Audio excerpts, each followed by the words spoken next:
எங்க பாண்டியனுமே பழனிக்காக பொண்ணு பார்க்கறதுக்காக ஒரு இடத்துக்கு கூட்டிட்டு போயிட்டு இருக்காங்க. அங்க போயிட்டு இருக்க வழியில பழனியுமே ரொம்பவே சேடா இருக்காரு. அதை பார்த்தா பாண்டியனுமே, இங்க பாருடா, சும்மா வருத்தப்பட்டுட்டு இருக்காத, இந்த பொண்ணை வந்து பாரு, இந்த பொண்ணு உனக்கு பிடிச்சிருந்துச்சுன்னா இந்த பொண்ணை உனக்கு கல்யாணம் பண்ணி வச்சிடலாம்டா, இந்த மாதிரி தேவையில்லாத விஷயத்தை பத்தி யோசிச்சுட்டு இருக்காது அப்படின்ற மாதிரி எங்க பழனிக்குமே வந்து கொஞ்சம் ஆறுதல் சொல்லி கூட்டிட்டு போறாங்க. அங்க போனதுக்கு அப்புறம் இந்த பக்கம் பழனிக்குமே பொண்ணு ரொம்பவே பிடிச்சிருது. அதே நேரத்தில் பாண்டியனுமே எங்க பொண்ணு வீட்டுல பேச ஆரம்பிக்கிறாரு.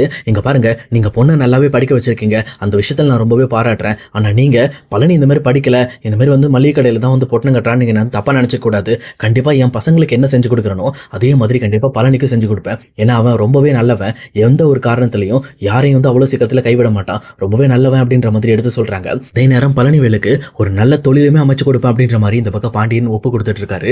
இன்னொரு பக்கம் அங்கே பொண்ணு வீட்டில் இருக்கவங்களும், இங்கே பாருங்க, நான் ஆல்ரெடி உங்கள் குடும்பத்தை பற்றி இந்த மாதிரி புரோக்கர்கிட்ட விசாரித்தேன், அவர் நல்லபடியாக தான் சொன்னார், எனக்கு ஃபுல் திருப்தி தான், என் பொண்ணு உங்கள் குடும்பத்துக்கு கொடுக்கறதுக்கு நான் மனப்பூர்வமாக சம்மதிக்கிறேன் அப்படின்ற மாதிரி அந்த சைடு பொண்ணு சைடும் பேசிட்டு இருக்காங்க. பட் இருந்தாலும் இன்னொரு பக்கம் பாண்டியனுமே, இல்லை உங்ககிட்ட நாங்கள் சொல்ல வேண்டிய விஷயம்லாம் நிறைய இருக்குது அப்படின்ற மாதிரி அவங்க குடும்பத்துக்குள்ள இருக்க பகை, சண்டை, இந்த மாதிரி பழனிவேல் முத்துவேல் இந்த பிரச்சனைகள் எல்லாத்தையுமே இந்த பக்கம் பொண்ணு வீட்டில் எடுத்து சொல்கிறாங்க. இதெல்லாம் கேட்ட உடனே இந்த பக்கம் என்னாச்சு, ஏன் ரொம்ப நாளாக பிரச்சனை நீண்டுகிட்டே இருக்கு அப்படின்ற மாதிரி பொண்ணோட அப்பா கேட்குறாங்க. அப்போ அதுக்கேற்ற மாதிரி பாண்டியனுமே, இங்கே பாருங்க, பிரச்சனை ஒரு பக்கம் இருந்தாலும் ஆனால் நாங்கள் எல்லாரும் ஒன்றா தான் இருக்கோம், ஒரே இடத்துல அவங்க எதிர் வீட்டில் தான் இருக்கோம், ஆனால் மற்றபடி ரொம்ப பெரிய பிரச்சனைகள்லாம் இருக்காது. ஆனால் இந்த மாதிரி பழனியோட கல்யாணத்தை கெடுக்கிறதுக்கு அவங்க கண்டிப்பாக முயற்சி பண்ணுவாங்க. ஏன்னா அவங்க இந்த மாதிரி வந்து எங்ககிட்ட தொழில் முறையாக மோத முடியாதுன்றதுனால எங்களோட மனசை உடைக்கிறதுக்காக இந்த மாதிரி வந்து சென்டிமெண்ட்டாக மோத பார்ப்பாங்க. அதனால யாராவது பழனியை பற்றியோ இல்லை எங்களை பற்றியோ தப்பாக சொன்னாங்க அப்படின்னா நீங்கள் நம்பிடாதீங்க. அப்படி ஏதாவது அவங்க சொன்னாங்கனாலும் டேரெக்டாக நீங்களுக்கு ஃபோன் பண்ணி எங்ககிட்டே கேளுங்க, நானே உங்களுக்கு எல்லா டீட்டெயிலையும் சொல்கிறேன் அப்படின்ற மாதிரி இந்த பக்கம் வந்து பாண்டியனுமே சொல்கிறாங்க. இதை கேட்டோன்னா பொண்ணு வீட்டு சைடுமே, பரவாயில்ல, இந்த மாதிரி மாப்பிள்ளை வீட்டு சைடு எல்லா உண்மையும் சொல்லி முடிக்கிறாங்க, அப்போ கண்டிப்பாக இது நல்ல மாப்பிள்ளையாக தான் இருக்கும் அப்படின்னு சொல்லிட்டு அவங்களுமே எல்லாத்துக்கும் ஓகே அப்படின்ற மாதிரி சொல்லி அமைச்சிடுறாங்க. இன்னொரு பக்கம் பாண்டியனோட குடும்பத்தில் இருக்க எல்லாருமே பயங்கரமாக ஹாப்பி ஆயிடுறாங்க. பரவாயில்ல, பழனிக்கு கல்யாணம் ஆக போதுன்னு சொல்லி எல்லாருமே சந்தோஷமா வீட்டுக்கு திரும்பி வந்துட்டு இருக்காங்க. அப்போ கரெக்டாக ஆப்போசிட் வீட்டில் இருந்து ஆத்தாவுமே இந்த பக்கம் வந்து கோமதியை பார்த்து, ஏய் கோமதி, கோமதி ஒரு நிமிஷம் இங்க வா, என்னாச்சு, எல்லாம் ஓகேவா அப்படின்ற மாதிரி கேட்குறாங்க. அப்போ கோமதியுமே, ஆமாம்மா, பழனிக்கு அந்த பொண்ணு ரொம்ப பிடிச்சிருக்கு, அதே நேரம் பொண்ணு வீட்டு சைட்லையும் பழனியை ரொம்பவே பிடிச்சிருக்குன்னு சொல்லிட்டாங்க அப்படின்ற மாதிரி இங்கே கோமதி சொல்லிக்கிட்டு இருக்காங்க. இது கேட்டோன்னே எங்கள் ஆத்தாக்கு ரொம்பவே நிம்மதியாக இருக்கு. அப்பா, ஒரு வழியா இவனுக்கும் கல்யாணம் ஆயிடுச்சுன்னா நான் பாட்டில் நிம்மதியாக கண்ண முடுவோமா அப்படின்னு சொல்லிட்டு இருக்காங்க. ஆனால் இதை கேட்டோன்னே கோமதியுமே, இங்கே பாருமா, அப்படிலாம் பேசிட்டு இருக்காத, இன்னும் நிறைய வேலை இருக்கு உனக்கு, அவ்வளோ சீக்கிரத்தில் கண்ண மூட போறியா, சும்மாரு, அதெல்லாம் ஓகே தான், பட் ஆனால் இந்த மாதிரி பழனிக்கு பொண்ணு பார்த்துட்டு வந்த விஷயத்த நீ உங்களோட பையன்கிட்ட சொல்லிட்டு இருக்காத, அவனுங்க போய் ஏதாவது அந்த கல்யாணத்தை கெடுக்கிறதுக்காக வேலை பண்ணி வச்சுட்டு வந்துருவாங்க அப்படின்ற மாதிரி எங்க ஆத்தா கிட்ட சொல்லிட்டு இருக்காங்க. இதை கேட்டோன்னே ஆத்தாவுமே, நான் ஏண்டி சொல்ல போறேன், அவனுங்க கிட்ட எந்த உண்மையை சொன்னாலுமே அதை கெடுக்கணுங்கிறதுக்காக தான் நினைப்பானுங்க, நான் எதுவும் சொல்ல மாட்டேமா, கல்யாணம் நடக்கிறப்ப பார்த்துக்கலாம் அப்படின்ற மாதிரி எங்க ஆத்தாவும் சொல்லிட்டாங்கிறது உள்ள போயிடுறாங்க. இன்னொரு பக்கம் எங்க பழனியுமே உள்ள உட்காந்து ரொம்பவே ஆழமா யோசிச்சுக்கிட்டு இருக்காரு. அப்ப இந்த பக்கம் பழனியை பார்த்த கதிருமே, என்னாச்சு மாமா, என்ன யோசிச்சுட்டு இருக்க அப்படின்ற மாதிரி கேட்குறாங்க. அப்போ பழனியுமே, இல்லை எனக்கு என்னமோ வந்து எங்கள் அண்ணன் முத்துவேலும் சத்திவேலும் சேர்ந்துட்டு இந்த கல்யாணத்தை கெடுக்கிறதுக்காக என் பேரை பற்றி தப்பாக பேசுவாங்களோன்னு சொல்லி யோசிக்கிறேன் அப்படின்ற மாதிரி சொல்கிறாங்க.